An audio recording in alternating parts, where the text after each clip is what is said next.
அவங்களுக்கும் தெரியும். ஸோ அதனால 90% எக்ஸ்பிளைன் பண்ணுறாங்க, ஒரு 10% தாய்ப்பால் பற்றி எக்ஸ்பிளைனே பண்ண முடியாது. Very happy. ஏன்னா இல்லைன்னா அது வந்து சயின்ஸ் மாதிரி பண்ணி அது ஒன்றும் அது இன்னுமே ஒரு ஆர்ட் தான், அது தெரியாது, அது தெரியாமல் இருக்கலாம், ஒரு மிஸ்ட்ரி லிக்விட் மாதிரி அது. ஏன்னா அதில் வந்து சர்டன் திங்ஸ் இருக்குது விச் வி ஸ்டில் நாட். இப்போ ஸ்டெம் செல்ஸ் ஒரு 4 மாதம் முன்னாடி they found out stem cells in breast milk. அதாவது பிரெஸ்ட் மில்க் அந்த ஸ்டெம் செல் சொல்கிறாங்க, நிறைய பேர் கேட்டுருப்பீங்க, ஸ்டெம் செல் இருக்குது பிரெஸ்ட் மில்க். ஸோ என்னென்னமோலாம் புதுசாக கண்டுபிடிச்சிட்டு இருக்காங்க பிரெஸ்ட் மில்கில்.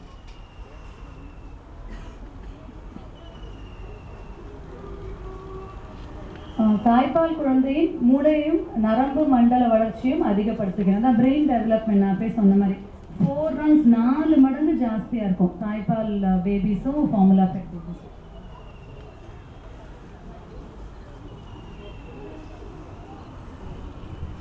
தாய்ப்பால் பெற்ற குழந்தை ஆரோக்கியம் மிக்க குழந்தை, எதிர்காலத்தில் வளமான குடும்பத்தின் அடிப்படை. ஆப்வியஸ்லி அதான் you are responsible for the next generation. அதான் அந்த ஹெல்த் வந்து இட்ஸ் இன் யோர் ஹேண்ட்ஸ். அடுத்தது தாய்ப்பால் தரும் தாய்மார்களுக்கு மார்பு புற்றுநோய்கள் ஏற்படும் வாய்ப்பு குறைவு, இரத்த சோகம் குறையும். தாய்ப்பால் தரும் தாய்மார்கள் 1500 கேலரி அளவு அதான் சக்தியை பயன்படுத்த முடியும். பிரசவ காலத்திற்கு முன்பிருந்து பொலிவையும் பெறுகிறார்கள். தாய்ப்பால் தரும் தாய்மார்கள் மன அழுத்தம் ஏற்படும் வாய்ப்பு குறைவு, ஹார்மோன்கள் நல்ல முறையில் செயல்பட வழிவகுக்கும். இது என்னோட ஸ்லைட்ஸ் கிடையாது, பட் நான் அப்படி பேசினேன் முன்னாடி, அதே தான் இந்த ஸ்லைட்ஸில் இருக்கு. So most important so universal fact that மதருக்கு வெறும் பேபிஸ் கிடையாது, மதருக்கும் அது ஹெல்ப் ஆகும் தாய்ப்பால்.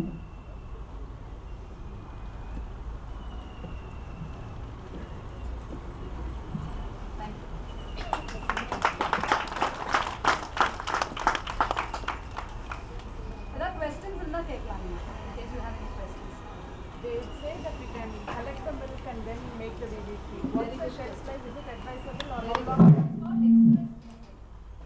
அவங்க கேள்வி என்னன்னா தாய்ப்பாலை வந்து எக்ஸ்பிரஸ் பண்ணி வச்சு கொடுக்கலாமான்னு. It's call express breast milk, EPMன்னு சொல்லுவோம். லெட்ஸ் சே ஃபார் எக்ஸாம்பிள் ஒரு மதர் ஒர்க்கிங்க்கு போறாங்க, இப்போவே வந்து என்ன ரொம்ப ஸ்லீப் டிப்ரைவ்டாக இருக்காங்க, தூக்கமே இல்லை, ரொம்ப டயர்டாக இருக்கு. அது ஏன்னா well rested mother is a well activating mother. அதாவது எந்த அம்மா நல்லா ரெஸ்டாக இருக்காங்களோ அந்த அம்மா தான் நிறைய தாய்ப்பால் வரும். ஸோ அப்படி இருக்கும்போது சில நாள் மதர் ரொம்ப டயர்டாக இருக்காங்க, ஃபீடே பண்ண முடியல, இல்லை மதருக்கே ஜுரம் இருக்குது, என்ன வியாதி இருந்தாலும் மதர் கொடுக்கலாம். எக்ஸப்ட் சிஃபிலிஸ் இருந்தால் ஆக்சுவலி HIV பாசிட்டிவ் விமனோட நான் ஒர்க் பண்ணியிருக்கேன், அவங்களுக்குமே பிரெஸ்ட் மில்க் மட்டும்தான் தசிருக்கோம். ஆனால் அவங்களுக்கு என்ன வெறும் தாய்ப்பால் இல்லை வெறும் எக்ஸ்க்ளூசிவ் ஃபீடிங், எதர் வெறும் தாய்ப்பால் இல்லை வெறும் ஃபார்முலா ஃபீட், ரெண்டு மிக்ஸ் பண்ணக்கூடாது, இல்லை பேபியோட கட்டால் டைஜஸ்ட் பண்ணணும். நான் coming back to your question, express பண்ணி வைக்கலாம். அது பிரெஸ்ட் பம்ப்ஸ் நிறையா இருக்குது, manual breast pump, electric breast pumps இருக்குது. அதை பம்ப் பண்ணி வச்சோன்னா எக்ஸ்பிரஸ் பிரெஸ்ட் மில்க் ரூம் டெம்பரேச்சரில் 2 மணி நேரம் தான் வைக்கலாம். இப்போ நிறைய 6 மணி நேரம் 8 மணி நேரம்லாம் வைக்கவே கூடாது. அண்ட் வச்சிங்கன்னா என்ன ஆகும், கொஞ்சம் நேரத்தில் பார்த்தீங்கன்னா ஃபேட் மேலே வந்துடும், தண்ணி கீழே இருக்கும். ஓகே, ஸோ அந்த மாதிரி 2 இருக்கும். ஸோ அப்படின்னா திரிஞ்ச பால் கிடையாது, அது ஒரு ஸ்மெல் வந்தால் தான் அது திரிஞ்ச பால் அர்த்தம். ரெஃப்ரிஜிரேட்டரில் ஃப்ரிட்ஜில் 24 hours வைக்கலாம், ஃப்ரீசரில் 3 மாதம் வைக்கலாம். பட் ஒன்லி திங் இஸ் ஃப்ரிட்ஜில் வச்சிங்கன்னா அதை வெளியில் எடுத்துட்டு அது காய்ச்சவும் கூடாது, மைக்ரோவேவ்லையும் போடக்கூடாது, ஏன்னா திரிஞ்சு போயிடும்.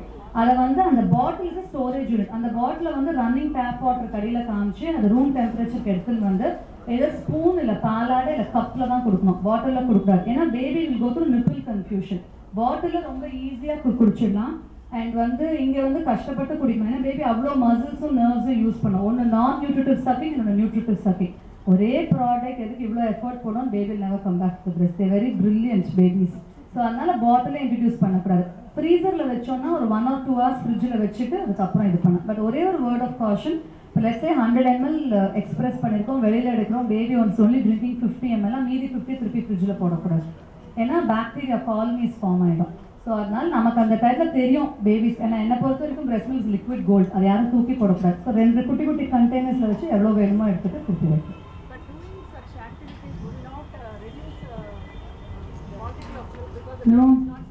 No, expression is the, see, brain வந்து it reads, அதான் supply demand, economic principle தான் supply demand. அதாவது brain வந்து prolactin ஒரு ஹார்மோன் ரிலீஸ் பண்ணும், அதுவும் ஆக்சிடோசின் ஒரு ஹார்மோன் இருக்குது, அது ரெண்டும் சேர்ந்து தான் தாய்ப்பால் வரும்.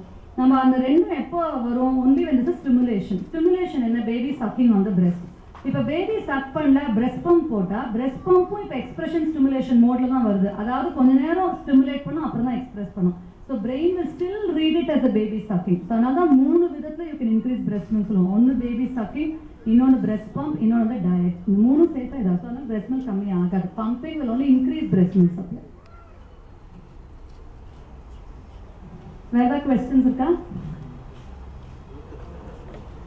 சரி, thank you.